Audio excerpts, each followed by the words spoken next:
By the way, since we obviously did have the whole discussion about the draft and the finals, for the sake of like people who didn't watch the rest of the tournament and don't know what patch we're on, because I always said, by the way, one of the best things Monty ever did as a caster is he would always introduce what the past patch was and something relevant about the patch, and then he would do the draft. So it meant if you could watch the VOD in any time in history, you'd have a sense of what was going on. So along those lines, actually, one thing I did find a bit depressing about Worlds is the meta before Worlds, when it was in the playoffs of all the regions, was fucking fire. It was so good. Like there were so many different styles were possible. You could. There was a massive champion pool in positions like mid lane, etc. Right, coming into Worlds, it does feel like they did.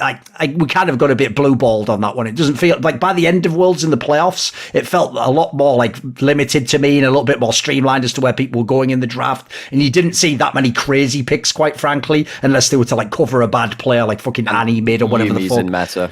Some of those, yeah, right. What would your thoughts be on the overall meta for Worlds? Because obviously there's another complaint classically, which is there have been certain ones, Season 5 is probably the best example, where it's the patch is just sometimes is effectively, if not ruined, like definitely limited who can win the tournament, for example. What do you think about the shift that we came into for this Worlds? Some teams could not deal with Lucian. Some teams just couldn't deal with kill lanes, bot lane being back, because we didn't have a lot of like straight up 2v2, I'm going to kill you at level 2, level 4, whatever kind of lanes. And Lucian Nami just like completely just blew that wide open. So I think that did not favor a lot of teams. Outside of that, I don't know, we had like some weird junglers coming in, obviously Talon. Although they didn't end up actually being the most impactful thing, just some of these champions which allow you, much like Rek'Sai was very famous for in Season 5, to have these weird gank paths very much changed the way that some teams played early game too. Those are the two big things which I was like, okay, yeah, some teams were just not designed to deal with this.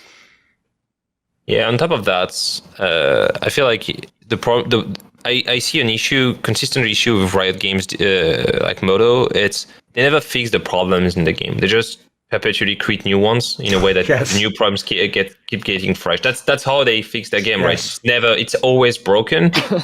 The problem I think in the patch they want to do before Worlds is they really they make just like fine breaks into a vase, so no one sees that it's completely broken, right? That's how they just perfectly break the game at a sub level, right? And no one sees it, and they just play the game.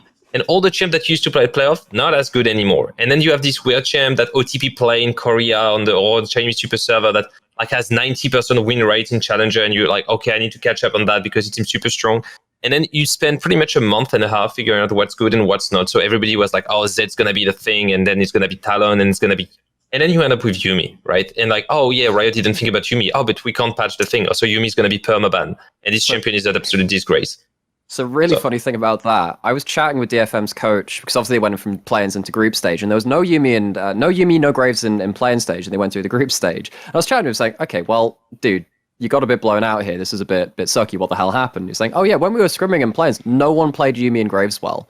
And like just seeing it change between different like internal scrim metas and stuff like that, it's really fascinating to see in one regard. But it comes around to a bigger factor of this whole patch cycle overturning and stuff like this, and the fact that because the meta has become so broad ever since item rework, champion versatility going up through the roof in the last couple of seasons too, no one gets to solve the meta very perfectly now. We saw very solved metas by like SKT Season 5, the teams in Season 6 had a very clear idea of how they wanted to play the game back then. So you don't get nearly as close to that in the current meta, which means that you don't actually know what you've broken nowadays. If you make a change, you have no idea, maybe until like a month down the line, 2 months down the line. How long has Yuumi been broken? I actually don't know. I'm not sure the teams know at that point, because sometimes there are champions that just go completely under the radar because they're focused on a particular niche and they don't catch the whole forest from the trees. Yeah, and one thing that they've changed is, which was kind of for me one of the pillar of the balance, were the items. Items before this season were fairly decently balanced. Like we knew which route you want to go. You want to go like some champions would go Liandry, some other ones would go Luden. You had your CDR. CDR was a very defined stats. Like everything was kind of clicking into a place where if they were changing something, everybody knew which champion would be impacted and which spells would be abusable and all these things. And then they changed all the items, and they've been keeping, like they kept tuning it over and over, up and down throughout the season. And when you change one item, you change all the interaction of all the champions in the game, and right? Somehow because anyone can buy an item. Sorry? Somehow Ezreal's broken because he uses every item in the game. Yeah, exactly. I mean, any item is like, and if no item is good, you just play Ezreal because you can pick the best item at the moment. That's actually true.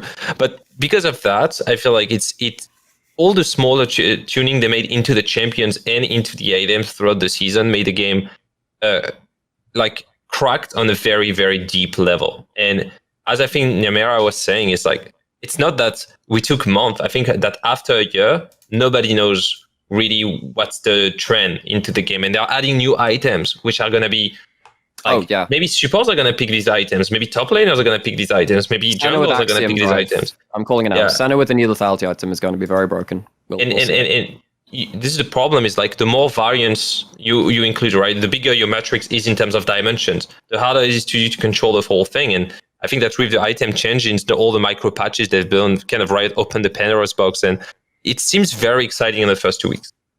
Every people in the audience, including myself, I was doing my podcast, I was like, oh, this is so good. We have new champions, kind of a blend of like freshness coming from Riot game. And then after 2 weeks, people figure out and they don't have the time to dig more. Yep. What's coming? Same draft every single game, and it feels super, super bland. That's the problem with like the competitive schedule and everything. Like you don't actually have time to like sit and just like zero in. I mean, it's like, see, it was one of the things which like Gambit did when they boot camped for a certain tournament way back in the day, the Moscow 5. They're like, they wouldn't play the longer seasons very well, but if they got to just seriously solve a meta for one event, they would sit there and they would bash that out. We don't really get that anymore, so we don't get to see that same depth. Yeah. Like, obviously, the main item everyone was complaining about even before this tournament was the Goredrinker. And you can see, obviously, the impact it had on the junglers. I mean, put it this way, the two best fucking Jarvan players were in the final. Like, there's a reason that champion was super good. Obviously, Xin Zhao had to come back because of this. Like, it seemed like that champion, that item, and then obviously which champions can play it against Goredrinker champions. Basically, just defined the entire jungle, as far as I can tell. Oh, you had more staying power than a tank. Tanks don't get to regen HP, and actually their effective HP is not that great because it's actually getting decent tank items is kind of hard. So like Goredrinker gives you a whole buttload of HP back, and of course it's got the extra AD at lower levels, so it does even more damage. It's just everything when you get to survive a low HP just gets so much more valuable. And the damn AD ratio is 100% as well, which is higher than all the lethality items. We saw like Talon's building it. We saw Kiana's building it too, although Kiana went back towards lethality towards the end of the tournament. But yeah, that was the real standout one where there was the big question mark saying, why is this making tanks irrelevant because bruisers are actually tankier than them? Yeah, I mean, I think Riot overall has a kink for healing in general and sustain. There is half of the masteries that give you HP back and half of the items. I think that the game in the first years were more punishing in terms of laning, where if you got a chunk, you pretty much had to recall, which is much more a Dota thing, where, I missed my spell. Mana sustain too. As well. Yeah, mana sustain. Like, sustain was not something that was free. So you got out lane pretty fast, and you had to lose a wave or two and come back, so you would fall pretty far behind. The game was much more punishing, and probably because the player complained about the game being frustrating because you had to learn so many things. It kind of narrowed the curve in a way that everybody gets hitting here and there. And the problem of that is like it allows very like obnoxious champion by design to be even more obnoxious to play against. Like, and that is it's a pleaser for most of the guys that play against like gold, platinum. They just play the assassin, the marksman. They can just you get to like cast more spells and exactly not just press your buttons, mistake. regen. You get the huge dopamine hit from using your HP bar going back. So I do understand why they're doing that for their player base, but the problem is it has a very negative effect in competitive, where you see that most of the regen items and champions are always like too strong. Like Yuumi has been too strong. Nemi's not that much of a heal champion. She's just all-in bully in lane. But most of the healing items, as well as healing champion, whenever they were good, they were absolutely broken. Like the Moonstone, right? The Moonstaff this year. If you think about the Moonstaff meta, it was horrendous. It was horrendous meta. So Udyr, Lydia, this champion were just building like Lydia with Moonstone and stuff. It was horrendous. So healing is never great in a game such as League of Legends, where you don't play like it's not battle right where you play by rounds and you're gonna have a limited amount of sustain. And once you're done with your healing, like you have a great health HP bar, you cannot regen your whole HP bar. Riot doesn't have these things, so because they don't want these things to happen, healing is always a bad thing. And Goredrinker has been really annoying because it denies all possible chance of seeing tank tops, gives assassin, as you said, obnoxious power in terms of holding. And gives you wave control for free with Iron Spike Whip. Like, Set, Renekton. Like, you don't need... It's like when Predator first came into the meta for jungle. So it's the same for that. I think there's a lot of stuff in terms of, like, when Lost Chapter came into mid lane too. League has continually introduced these items which take a core part of your knowledge of the game and how to use it and makes it just easy as heck to play. Like, Predator makes you don't actually need to be in the right position at the right time because you're very fast. You're going to get there much quicker than if you didn't have that. So you don't need the same knowledge to be in the same place at the same time. Iron Spike Whip. Oh, you've got to break a freeze? Quickly, press this and Renekton's Q, and suddenly, like, you're all good. That's fine. Mid lane, what happens if you misuse it? You fire a full rotation, you don't get good value out of it. You're out of mana, you can't control a wave, you can't trade. It does feel like the game has become much less punishing over the years. Part of that is good. I don't think it's been done well across the entire level of player base, though, in terms of, like, all the way down from, like, very poor players to very, very professional ones, too. And it's gotten to the point where it's reduced the league down to much more base feel-good moments. I will say in general, like, I totally agree on the healing angle. It's also why, if you ever notice, one of the biggest red flags in any meta is that Soraka can be played in any position in the game. The fact it became a top laner says about all you fucking need to know about that champion. And then the other angle as well is, I also do hate it, because I like the angle of Dota, that it's more defined as to what the items for and what the hero can do, etc. I hate anything that basically gives people health, and then, so in theory it should be for tanks, but then it gives you damage, and as a result, what happens? It's never a fucking tank that can play it anymore, because obviously logically you pick someone that can do obnoxious damage while having loads of health. Like, I always thought one of the ultimate examples they broke the meta was back when people used to play tank Echo and it was still doing a fuck ton of damage. It's like, dude, how can he be building tank and it's still doing all this stuff? I mean, he was just so obnoxious, wasn't it? Like, I agree, that's it, because there's another thing I didn't like about this meta. It's like, I like it when it's defined, like, you know what the tank is and what its role is and what it's going to do in the game. Like, there aren't any now. There's just not in the game. I mean, I think Riot ran into the problem in Season 6 and 7 where they realized what happened when tanks are very good and prominent is that no one really wants to play very slow, non-interactive attritional games which last like 40 minutes. I struggled watching most of that year, and that's when I was probably most invested in esports, like, as when I was first getting into esports and stuff. We did have a great Worlds that year. Season 6 had some great games, don't get me wrong, but, like, it's a problem when most of the player base can't really, like, relate with a lot of what's happening on the screen because it's just, like, not that interactive, because that was actually just as equally uninteractive as some of the things that we've got nowadays when the tanks just, like, never die and you can never, like, displace them from lane.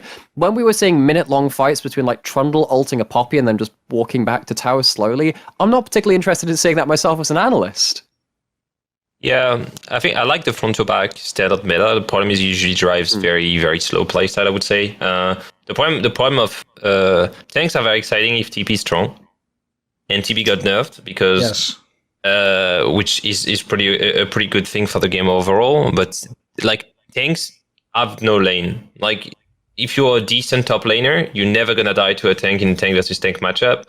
And you don't really want to, like, because they have so much CC, you don't want to dive a tank. So the problem that you have is whenever tanks are good in the meta and they're playable, it all comes back to 2v2 mid playing for your bot lane. That's it. You can't really play top side. You can't really punish the tanks. Like these Fioras and stuff that are like the tank killers, they're usually not a really, like, or Ilaoi. They're not really, like, great options in competitive because they are not really good to play. Like, it's really hard to play around the wave with these champs. And so that's why I feel like I do understand this reason, but I feel like it's not because tanks are not playable that you need to transform Xin Zhao into a tank that can soak billion damage. The new items also make this a big problem too when you're playing tanks into fighters or, like, tanks into Jace. Because, like, one of my favorite games of all time was the TSM Misfits tiebreaker match in Worlds Group Season 7? Yeah, Season 7, where we saw Sion into Jace, I think it was, and, like, we saw Maxlord do, like, an inefficient jungle player for himself, but to switch around vision and get an early gank onto top lane. Jace gets killed early, Sion's ahead, Sion doesn't have to worry about a Cyrilda's grudge killing him at 3 items.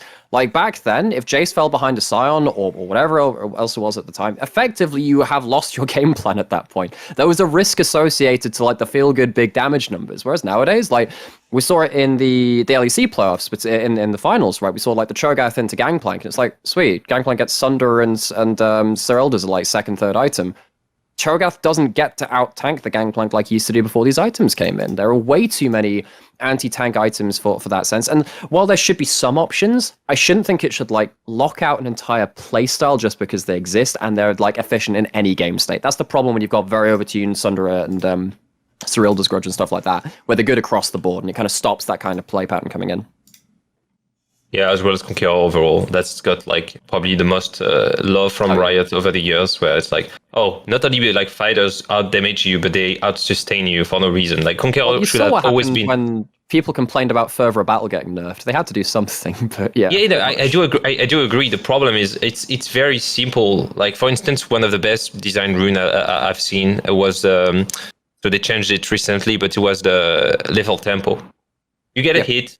It triggers, and then you have kind of a short spike of attack speed that gives like a lot of champion a very good defined playstyle. Kog'Maw, Jinx, all these champions, even like Ashe, Varus.